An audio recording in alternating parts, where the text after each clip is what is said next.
Hello YouTube, this is only a quick video, this one, just to give you a quick preview of the workshop, how it's up. 8 foot by 12 foot, so it's not a massive workshop. And inside it's still a hell of a mess at the moment, because there's still loads that needs doing, but as you can see I've been doing bits and pieces with all the swarf that's around. But hopefully this is all going to be the centre of the knife making process in here. There is Sandy, or Bivouac, aka Bivouac Jack from Jacklaw Knives, kindly donated a little potbelly stove for the workshop, so that's all got to be piped in. Got a huge grip galvanised tube there, which is going to be the chimney, and some twin wall sort of covering for it as well too, and that's going to go out through the roof about there. Stocks of hardwood at the moment in there, a bit of hawthorn that's still seasoning for Peter Mazadan, various tools laying about all over the place. I won't go into too much detail. The cord at the moment for the power supply is that there, which just goes through the window into the kitchen at the moment, but it will be permanently wired in with this straight into the fuse board, so it'll be on its own circuit. As you can see, I've got some of the tools in here at the moment, not in the place they're going to be, apart from the steel cutting bandsaw, which is in its upright position at the moment, but when I get a decent vise rather than a woodworking vise, it will be used as a steel cutting chop saw as well, so that'll be useful. I've knife templates and steel over there, polishing wheel over there at the moment, small pillar drill for like leather work and small finishing tasks, loads of clamps down there, some more clamps there, main pillar drill. I actually extended this pillar drill myself because it didn't quite have the reach I needed for the blacksmith's drill bits, so I've added a few inches onto the top of this heavy duty steel tube, which is about a 3mm wall thickness on that, I think, so it's quite hefty stuff.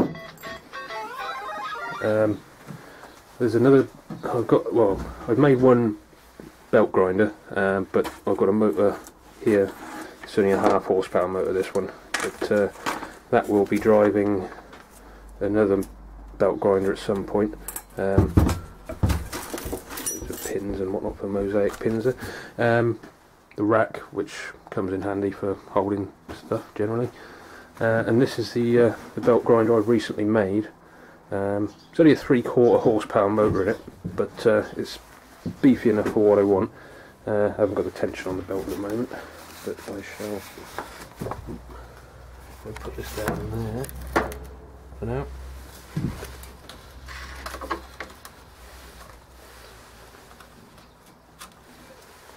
So that's what it will look like when it's all tensioned up and running. Mainly scavenged bits that I made that out of. Apart from, I didn't scavenge the motor. I bought the motor. That was £65. The tracking control knob and the tracking wheel itself and the main drive wheel is off of an old belt linisher, which is under here at the moment. As you can see, there's nothing on this end of it, so that will be changed into a polisher. The alley plate, 10mm thick alley plate for the work rest, I had to buy that. That was 10 quid or whatever. And the rest of it was scavenged bits from the local recycling centre.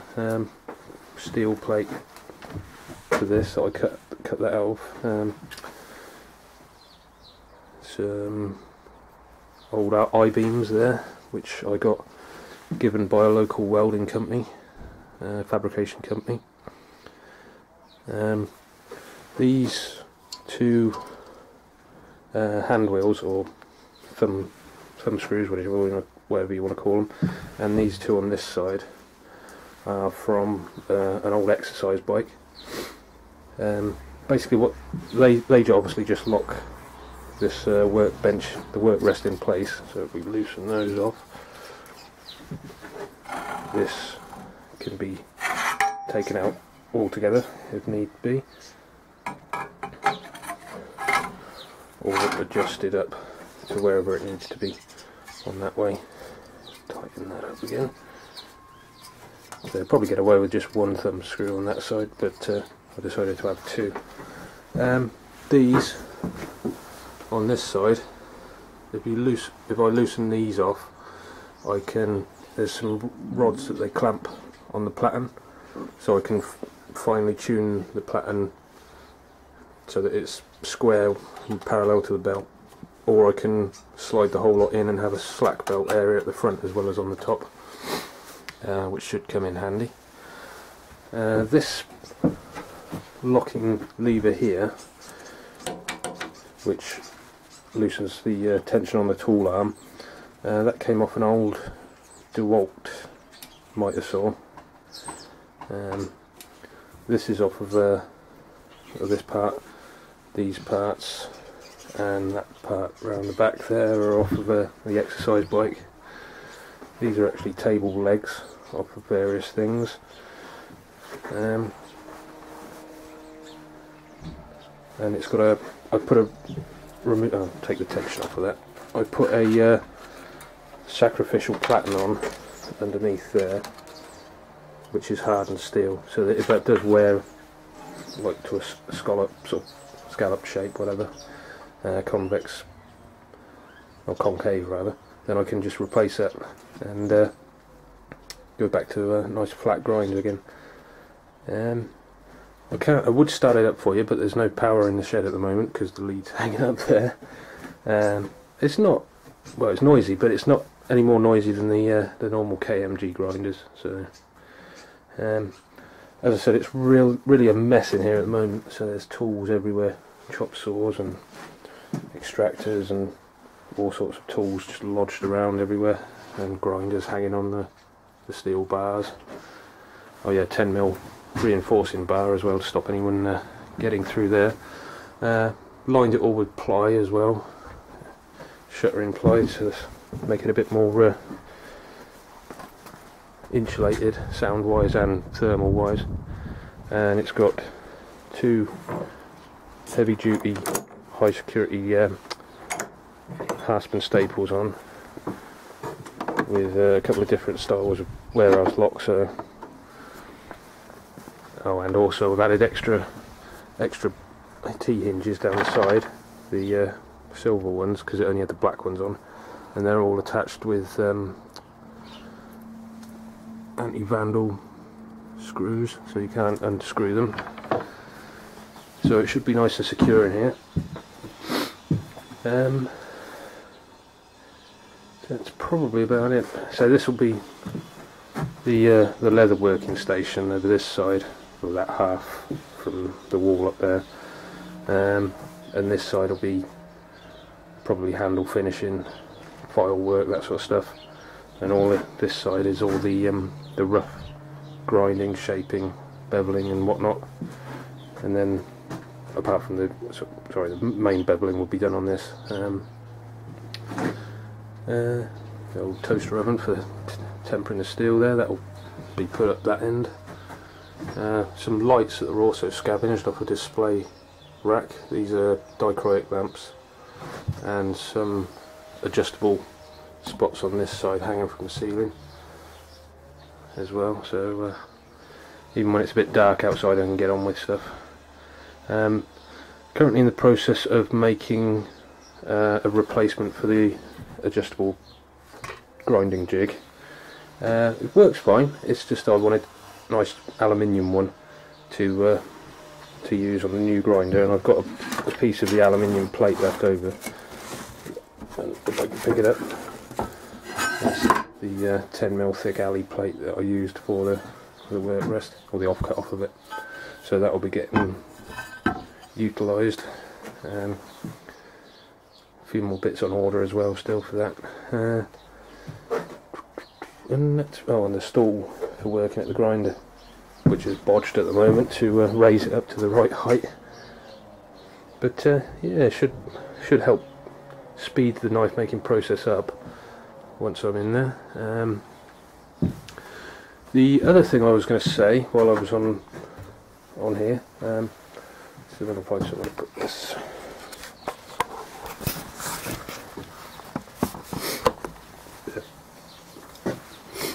There we go. I'll try and get down to the right angle. The other thing I was going to say while I was here is I'm using a new camera now, because the last camera I got soaked pretty much, and it knackered it up. So I'm trying a new one. I was supposed to be, well, I was actually videoing at the time it got soaked, and I was making the video for Highland R100, I think his YouTube name is, for bread making, because he wanted a sort of a decent, healthy bread making video that you can make outside. I was going to do two, or I did on the day. I did one in the Dutch oven, a loaf in the Dutch oven, but I'm going to do two when I redo the video, because as I say, the camera knackered up and the video's shot on that.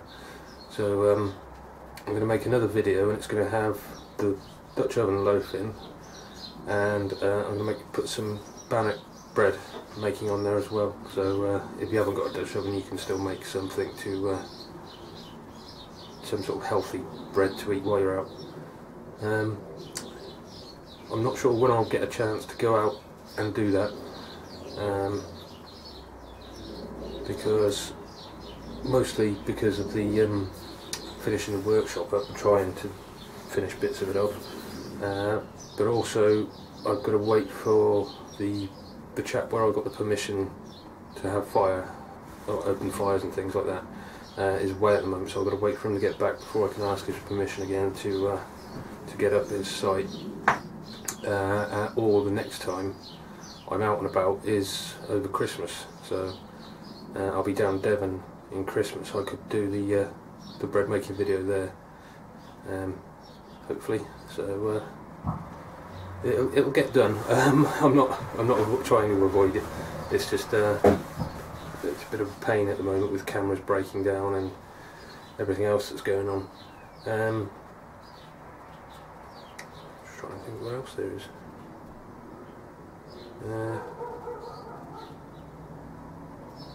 Pretty much it. I've got a few knives on the go at the moment,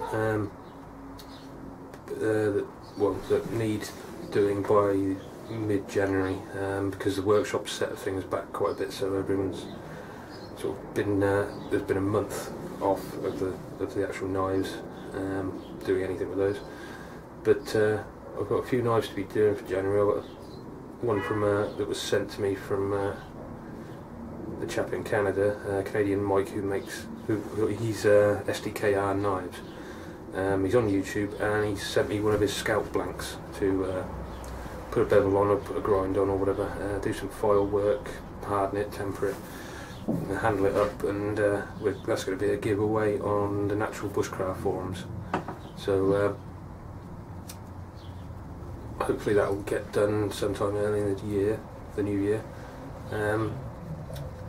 I've got a couple of carving knives to make, large parang,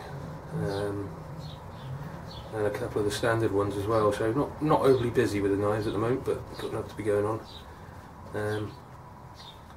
As I say, busy enough as it is with this workshop, and I've got to build a shelter on the back of the workshop for the forge area and that as well, because it's still all under a tarp at the moment, and it looks like a scrapyard at the moment with all the steel that's laying around. Excuse me. So that will be done, and hopefully within the next month I should get everything sorted. So yeah, basically that was just the purpose of this video, is just keep everyone updated and let you know that I am here. I'm not just not making videos or anything like that. So if I've said I'm supposed to be making a video for you and I haven't, it doesn't seem like I've done it yet. I am either got it in the pipeline or I have done it and it was on the other camera that got ruined, so this is what we find. But anyway, I shall let you go now because I bored you long enough, and hopefully get some more videos on the go in the near future. I'll definitely bring some sort of video footage back from the December meet, assuming the weather isn't atrocious, because my new camera isn't waterproof either, but I'll try and get something for you then, hopefully the bread making video. So yeah, okay, right, I'll let you go and catch you next time. Thanks for watching, bye.